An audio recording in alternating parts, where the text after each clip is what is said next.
Welcome to another episode of Sports and Discourse with your host, Derek Stevenson. And on today's episode, I kind of want to talk a little bit about this whole transfer and portal era that's starting in college basketball or just college athletics in general. And specifically, I want to talk about how I think it's going to affect Kentucky going forward.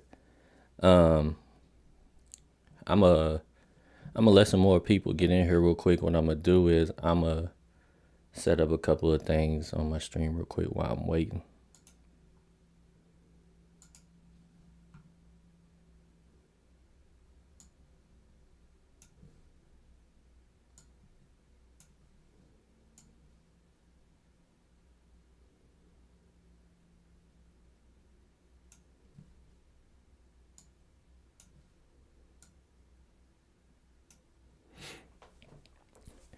But yeah, man, this new transfer portal is making college athletics real interesting, in my opinion.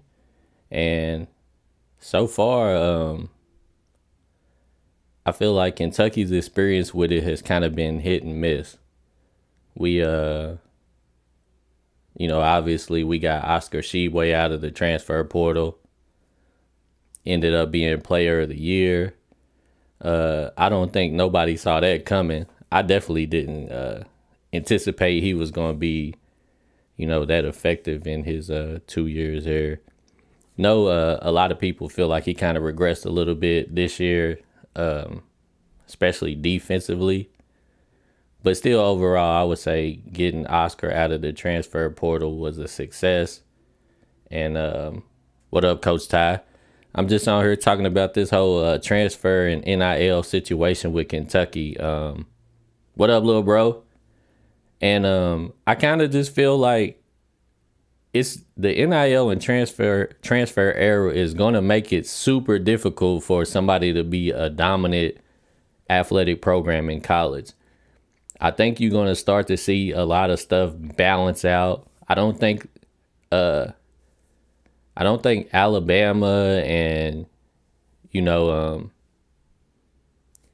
I don't think Kentucky, Duke, North Carolina, I don't think any of these schools is going to really be able to dominate anymore like they used to. And it scares me because obviously I want Kentucky to keep dominating. I want Kentucky to continue to be one of the top programs in the country. But honestly, the transfer portal makes it very difficult for you to build consistency in your roster. We starting to see obviously Rich go Cards, but even you guys, man, y'all gonna have to deal with it too.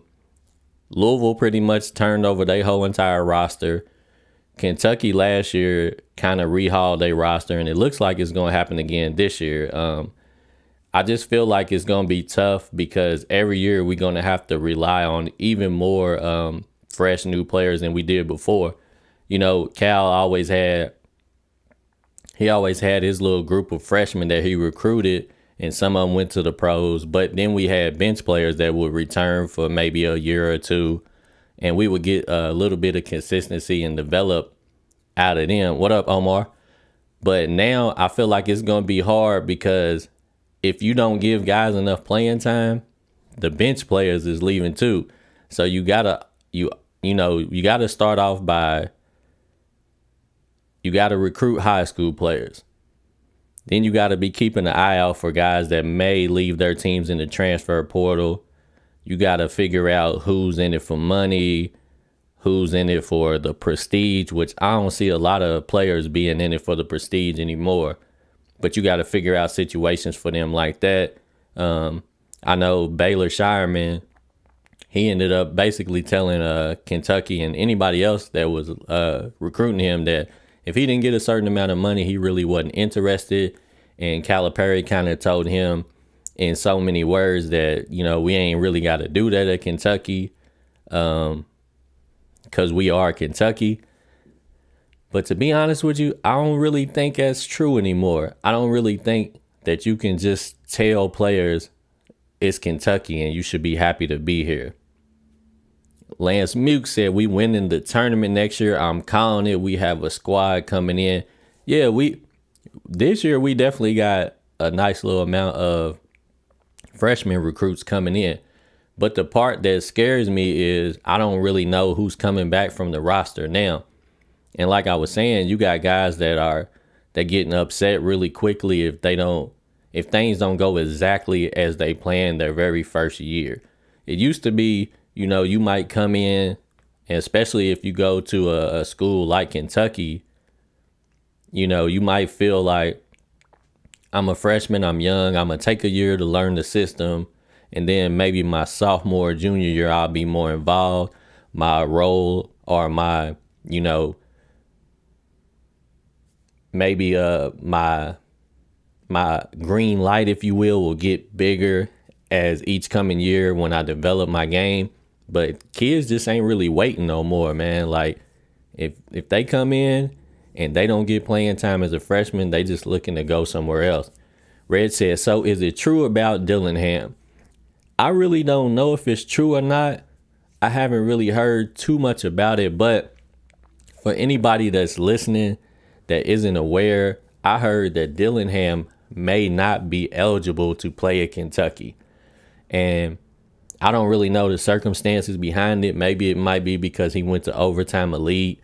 I'm not really for sure. We obviously know he wasn't eligible to play in the McDonald's All-American game. So I'm not really for sure. I hope Dillingham makes it to campus because y'all know that was my favorite recruit. But at this point, I'm not really for sure, to be honest with you. But back to what I was saying, it's like, like we got Severe Wheeler, right? Severe started his career off in Georgia. I think he played 2 seasons in Georgia. Then he comes to Kentucky, which is understandable because, you might feel like, well, let me go to a more prestigious, a more program where I can get more eyes on me. So, like, I understand if you feel like you transferring to go up a tier to get more notoriety, to try to better your chances to get to the NBA. So he does that. He comes to Kentucky. He starts last year. We had a pretty good squad. We flamed out in the tournament, but consistently we was one of the better teams last year.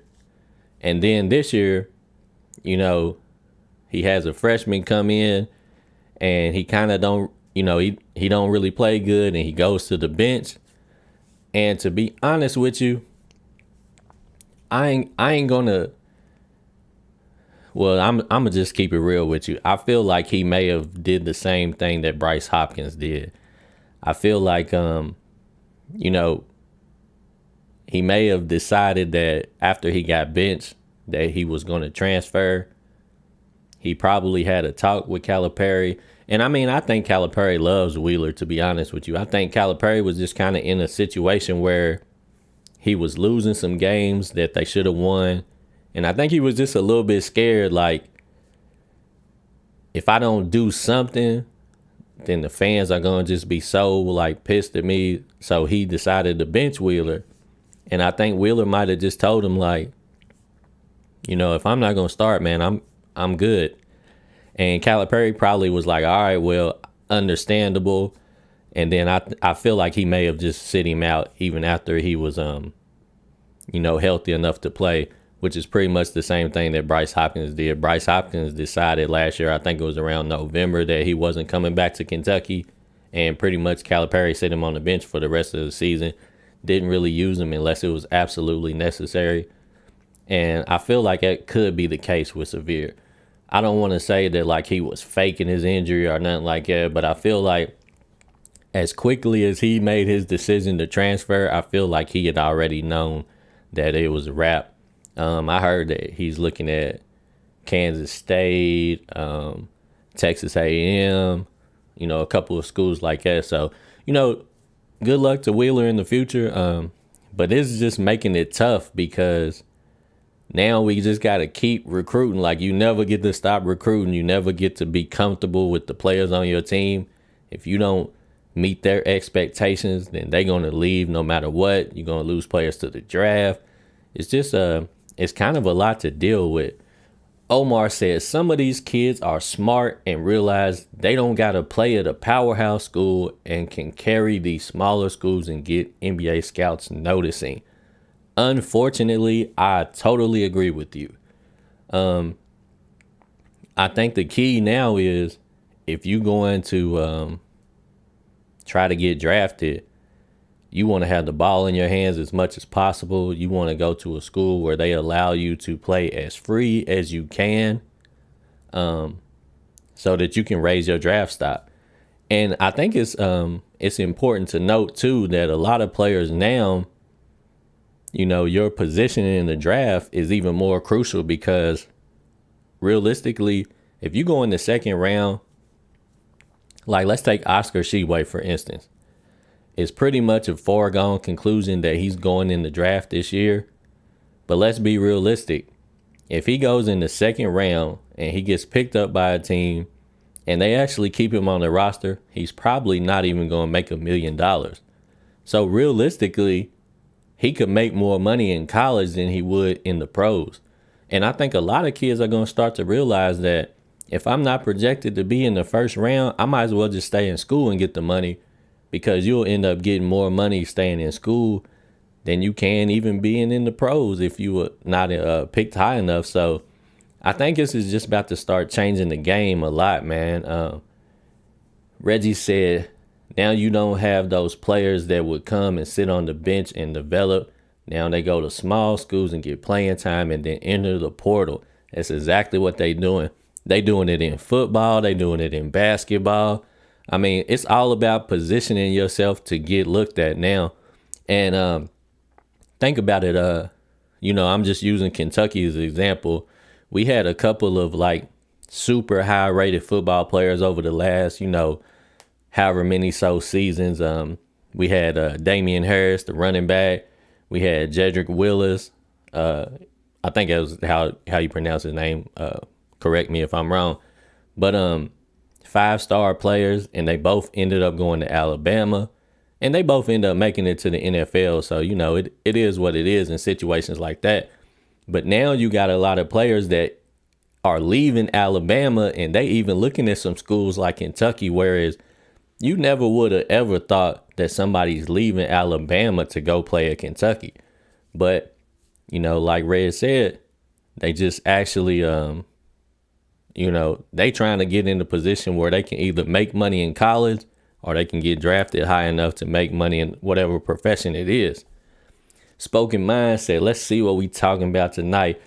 Yeah, man, I'm just afraid this transfer portal and NIL situation might make it tough for my Wildcats in the future, man. It's evening the playing field a little too much for me.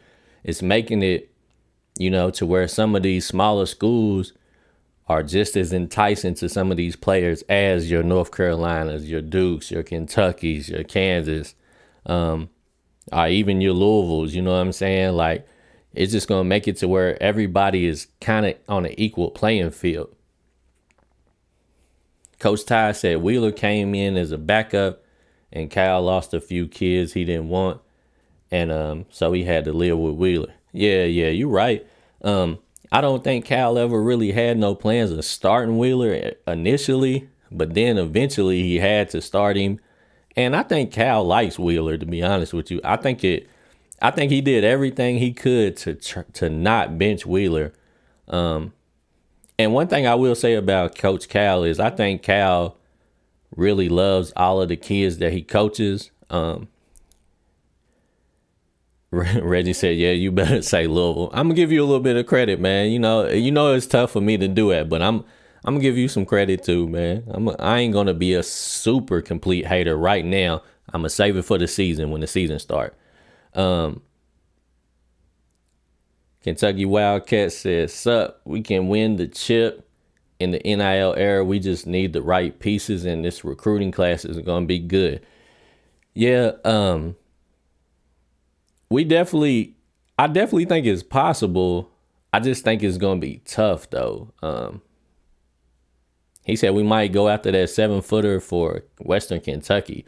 I heard about that. Yeah, I heard that the 7-footer for Western Kentucky is transferring. And see, that's another case, too. It's like You at Western Kentucky. You finally, they probably don't get a whole lot of legit size down there. So when they do get players like that, the coach wants to keep him, wants to develop him at Western. But now it's like, as soon as you get a player that makes any kind of noise, any kind of a wave, now you may have put him on the map, and now he's just looking to go to bigger schools, and they're not really interested in hanging around at Western Kentucky. And I mean, you can't really blame the kids. Like, it just kind of is what it is. They just playing the game, playing the cards that they was dealt, if you will. But it does make it difficult because, like, I've been hearing, and y'all probably done heard this too, but I've been hearing that Ugonna Onyenso is a potential like 50-50 situation for transferring. And that situation was kind of weird for me because, like, Beyond the Game said having the number one recruiting class no longer means anything in the NCAA tourney. It's all about the upperclassmen. Man, this tournament right here has been a prime example of how NIL and transfer portal has changed college basketball. I mean, I'm pretty sure there's not one single bracket left that's valid to this point. Maybe if somebody did some random selection, it's possible, but I really don't think so, man. So this is a prime example of how the landscape is definitely changing, man. But anyways, back to Onyenso, right? So if y'all remember correctly, last year, the buzz was that Onyenso was going to reclassify, come to Kentucky, be cool with sitting on the bench, developing, and pretty much getting ready to really get in the mix with this 2023 class coming in. He was so much a lock that Aaron Bradshaw was kind of going back and forth on even if he should come to Kentucky because, he was probably thinking, if Onyenso's there, I probably should go somewhere else. But he decided to lock it in too. And now Onyenso was thinking about leaving. And I was just like, when I heard it, I was kind of like, well, if you wasn't going to stay but 1 year, you probably should have went somewhere else and got some clock so you could try to go in the draft. Like, because that's basically what Gigi Jackson did, if you will, because we all know Gigi Jackson was going to North Carolina, and then all out of nowhere, his handlers or whatever, his camp, basically started saying they was trying to get him drafted. So they sent him to South Carolina, basically where he can have a position and an opportunity to come right in and score and be like the top guy initially to try to get his draft stock up. So I feel like if Onyenso was going to give up on Kentucky after 1 year, he probably should have just did that initially. But his camp was saying that he was cool with being on the bench for the first year. So I don't know how that's going to work out. I mean, I hope Onyenso comes back on the team, but who knows at this point, man. I mean, like I said, it's a 50-50 toss-up. And then moving on to like Chris Livingston. So I done heard a couple of things about Chris Livingston. I heard, number one, that he's going to test the draft waters, which I think he should. I've been saying all year that I think Chris Livingston will actually probably do well in the draft camp and probably raise his stock and eventually get drafted probably in the first round. I think his role was limited at Kentucky this year. We all know that. He really didn't get to show what he had, but I think he would do well in the draft camp and probably get a good position in the draft. But then I also heard, and everybody probably aware of this, he's a clutch sport athlete, right? So he's been with, he has a relationship with LeBron James and them guys over there. They signed him out of high school. And I heard that they may actually want him to transfer schools because, like we all saying, basically, they want him to try to go to a school where he can get the ball in his hands, where he can be the number one or maybe the number two option try to get his numbers up so that he can get drafted higher. Because at the end of the day, his agents want him to go as high as he can possibly go in the draft because they basically want, you know what I'm saying, the most money they can get out of him. Kentucky Beyond the Game said, have you addressed Oscar? Should he stay or leave? Do you think Oscar and Cal no longer see eye to eye? Yeah, I addressed Oscar a little bit because what I was saying was if Oscar goes in the second round, he'll make probably less money than he will make playing at Kentucky. And that's the part of the NIL that has changed the game. It's going to have a whole lot of players that may decide to stay in school if they not a for sure first round pick. Because if you look at it like this, if Oscar is really actually making $2 million, which is what they reported, but we don't know exactly what he's making unless we see a tax return. But if he's getting $2 million, then I don't see a scenario where I would rather go make 500,000 after I done made 2 million. So I think you're going to see a whole lot of these players do that. Kentucky Wildcats said UConn will win the championship. Unfortunately, that's kind of what I think is how it's going to end up. I think UConn may win it. UConn is one of them schools that I don't want them to get too many championships because they're going to start getting real close to Kentucky as well. So I would rather see somebody that I ain't never seen win a championship get this one. But unfortunately, I do think UConn probably will win. Reeves will return. I do think Reeves may return. He's the other one that they say is going to go to some draft camps and work out and try to figure out what they're saying. You know, like I had said before on another one of my streams, one of my sources was saying that the Dallas Mavericks and the Golden State Warriors were a little interested in Reeves. So hopefully, you know, at some point we'll figure out what's going on with Reeves, probably real soon. But I definitely think it could go 50-50 with him because I could see Reeves going to a draft camp and looking really good. Or I could see them maybe saying, all right, we would like to see you come back to Kentucky and work on a couple more things. But here's the other thing, though. If Reeves decides to stay in school, are we sure he'll come back to Kentucky? Because you just never know. Because now he might see some of these guys coming in on campus, and then he might be like, all right, well, I kind of was able to break my way into the starting lineup last year, and I kind of feel like I was, you know, one of those guys. But now, you know, would he be willing to potentially go to the bench? See, I just don't know if he would be willing to accept that. And if he does start, then I don't know if you would end up making one of the incoming freshmen angry about that. So it's just going to get really tricky trying to build these rosters. It's going to be worse than it ever has been for a lot of schools, especially the big schools. So we'll see what happens with Reeves, but I just ain't really for sure. You know, so far what I've heard, Lance Ware probably coming back. Adu Thero, I ain't really heard too much about him, but I'm assuming he's coming back. But I haven't really heard. He just went live on Instagram, and I turned it on just to see if he was going to say anything about it, but he really didn't say nothing. He was just looked like he was at an open gym somewhere about to play some ball. I don't know if he was still here or if he was, you know, somewhere else, maybe in Pennsylvania.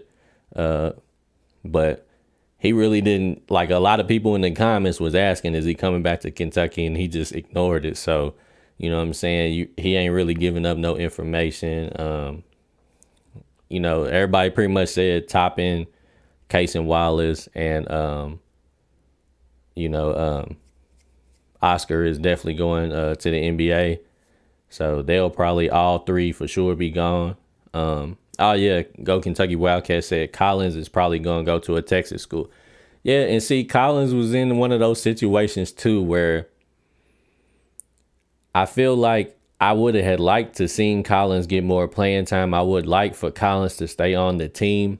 But if I am Collins in today's NIL and transfer era, I definitely would leave because if he has any dreams or any aspirations of playing NBA basketball, he has to go somewhere where he can get on the court because he just doesn't play enough minutes to develop at Kentucky.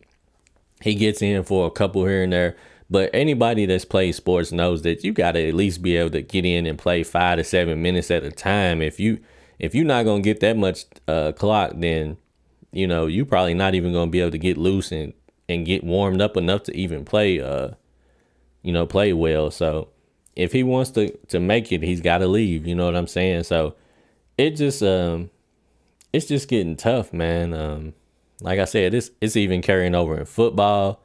I don't know if y'all seen it, but Coach Mark Stoops was basically saying that he was pretty much upset with how things was going so far in practice and different things like that. He said he felt like a whole lot of guys was carrying themselves with a lot of entitlement, and basically a lot of it probably comes from this whole NIL era, the transfer portal. Like you get guys that's coming in that may be coming from some 5-star schools like a Alabama. I mean, yeah, like an Alabama or something like that. Then you get some guys that's getting a little NIL money and things might be a little funny in practice. You might have guys walking around with an attitude that they may not have had in normal circumstances. So I don't really know where this is going to take college basketball, but it looks like it's evening things out so much right now.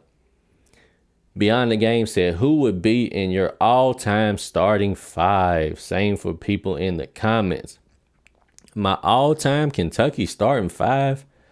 Oh, man, I don't know if I can give you one right off the top of my hat, man, because I just think I've seen too much at this point. And are we talking about, like, am I just using what they was at Kentucky, or am I able to, like, give you, or am I able to consider what they did in the pros? Like, if I'm able to consider everything or just go with my gut, Antoine Walker's got to be in there for me.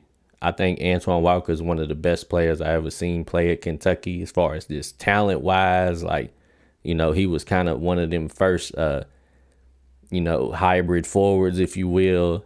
Kind of had a little bit of ball handling. Wasn't a great shooter, but a decent shooter. He was athletic, tall. Beyond the Game said, only based off college performance. Oh, man, I don't want to do it because I'm going to leave out some people. I think you got to put Mashburn on there because Mashburn is probably one of the best performers that ever played at Kentucky. So Mashburn got to be in there now. I guess I'll put Mashburn in my small forward. Center, I would probably go AD, but you could easily put Cousins or Towns in there. But I'd probably give it to Anthony Davis just because he accomplished so much and he did win the championship. I would put Antoine Walker as my power forward. But like I said, man, you leave out a whole lot of guys. Like you leaving out Randall. I don't know if Walter McCarty was a small forward or a power forward. You leaving out Chuck Hayes. I've already left off Tayshaun Prince because of Mashburn, Michael Kidd-Gilchrist. It's a whole lot. But so far I'll go AD, Antoine, Mashburn. Now shooting guard. Oh man. Shooting guard is a tough one for me because let's see. I liked Tyler Hero. I liked Keith Bogans. I know Bledsoe was a point guard, but he kind of played shooting guard at Kentucky. I liked Bledsoe. I liked the Blue Arrow, Jamal Murray. I liked Monk. Deron Lambs. Yeah. Deron actually won the championship for us. Tony Delk. Oh man, that's tough. I guess I'd have to go Tony Delk, man. And point guard. Wow, this one is even tougher because Rondo's one of my favorite players all time. But if I'm not even considering NBA, just college, I may have to go Tyler Eulis just because his sophomore season he went crazy. You know what I'm saying? But I could easily throw Tyler in there. I could throw John Wall, Fox.